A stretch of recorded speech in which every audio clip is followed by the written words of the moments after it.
ជំរាបសួរអ្នកទាំងអស់គ្នាចង់បានទីតាំងស្នាក់ពេលដែលណានឲ្យមកលេងបាត់ដំបងម្ដងដែលមានបរិយាកាសធម្មជាតិផ្ទះរៀងបុរាណនេះខ្ញុំណែនាំផ្ទះលំហែមួយឲ្យអ្នកនរគ្នាឃើញអ្នកនរគ្នាបើនិយាយពីផ្ទះគេវិញគឺបែបឈើអញ្ចឹង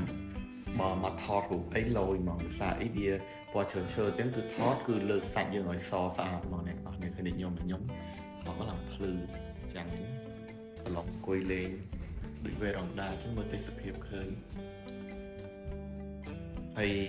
ផ្ទះគាត់មាន3បន្ទប់អានេះបន្ទប់នៅលើនេះបន្ទប់ធំមួយនេះបន្ទប់មួយទៀតចុះទៅខំដល់អ្នកគ្នាកាហ្វេមួយសិនណានេះ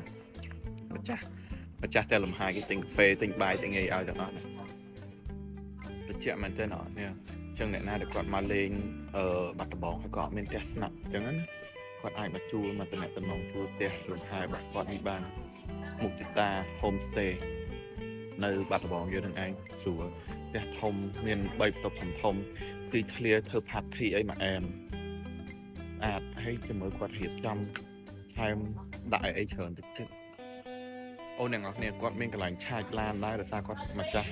ផ្ទះហ្នឹងគាត់ប្រើឡានអគ្គិសនីអញ្ចឹងណាគេដឹកជីឡានអគ្គិសនីមកគេនៅនេះត្រូវហ្មងគាត់មានកន្លែងឆាចឡានគាត់ធំហ่ะស្រួលធ្វើកម្មវិធីច្រើនណាគេមកធ្វើកម្មវិធីអីល្អ